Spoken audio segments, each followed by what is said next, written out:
Hey everyone, it's Brano, and I want to talk about adding fun with RNG. Because humans, gamers, we love luck, we love randomness, we love RNGesus. And it is the key to making so many different games fun. Now, I don't really know why instinctually we love it so much, but what I do know is that luck has been added as a mechanic since the 80s, and you should consider adding RNG wherever it fits your game, because there's so many different areas you can add RNG and luck to your game. Most of them are pretty obvious based on genre, and I'll just go through the obvious examples first, and then we'll get to the obscure stuff later. So this is my game Surface Breaker. You're gonna land on a procedurally generated world, and you can break blocks. And every single block you break will uncover the blocks behind it. So already, this is like every couple of seconds, the player is going to experience a bit of RNG. They're going to find out what is behind that blocks. Are they just going to find more barriers, or are they going to find something useful behind the blocks like minerals? And then they can grab that and bring it to the base. Another key example of RNG is with this roguelike permanent upgrade choice, where you get up to 4 choices to pick from based on what you want to use the dome slot on. So this is all pretty basic stuff. You've seen this before. It's not that exciting. But what I wanted to talk about in this video really was the minor uses of RNG in games that really spice up mechanics that are otherwise quite mundane. And I wanted to talk about jumping in World of Warcraft. Now, in World of Warcraft, if you press the space button, your character will jump up and then you'll come down. And that's all it does. It has a jump animation associated with it as well, and it's predictable, but people spam it because it's fun. In fact, in Healed to Death, I would say it's the 3rd or 4th biggest complaint about my game, that it does not have a jump button. Now, when I said that the jump in World of Warcraft is predictable, that is true with one exception, and that is with the Night Elves. So, in the Night Elves, well, if you play a Night Elf, you have a 20% chance of doing a front flip. And this creates fun, self-made gameplay, because it serves no purpose other than to look cool.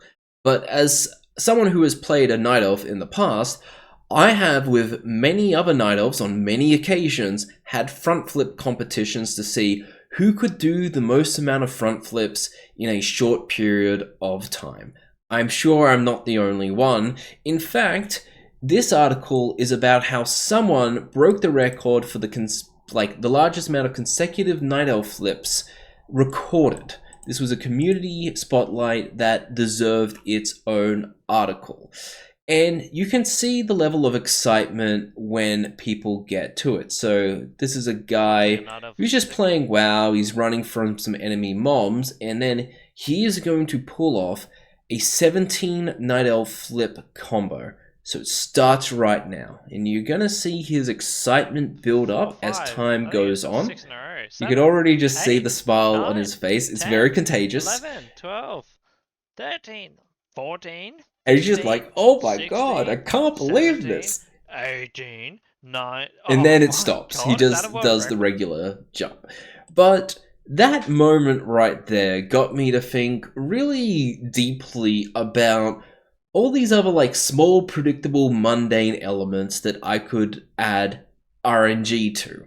And I wanted to show you an area where I have actually used that. So in Surface Breaker, I've added a intro when you pick your mode of the dome launching. So most of the time, it's going to go down and to the right, and that is how you're going to start your game. But I've got 3 possible results of what this dome can do. So 78% of the time, or 79% of the time actually, you are going to go to the right. But 20% of the time, you are going to be able to go to the left. So let's do that right now. And you'll go left. So that's a way to kind of, people may get very used to it going right, but then it'll be a kind of like just a neat novel thing when it goes to the left. But then I've got a third one, which is going to happen 1% of the time. And this is meant to just be a bit more of an Easter egg. So we're just going to go down, and it clearly has some issues tumbling down. The guy clearly doesn't have a lot of control over it, and yeah. It's just a little bit of fun to add to what is otherwise a very predictable routine.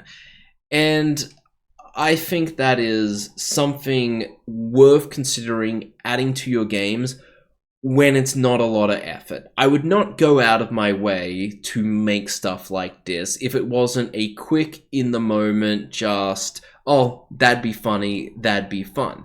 Because we do need to make our games have the chance of having viral moments. Because whether we like it or not, we do have to design our games around content creators. And I've got an entire video about catering your games to content creators right on the right. So if you wanted to watch that, watch that. Otherwise, have a good one, guys. Bye.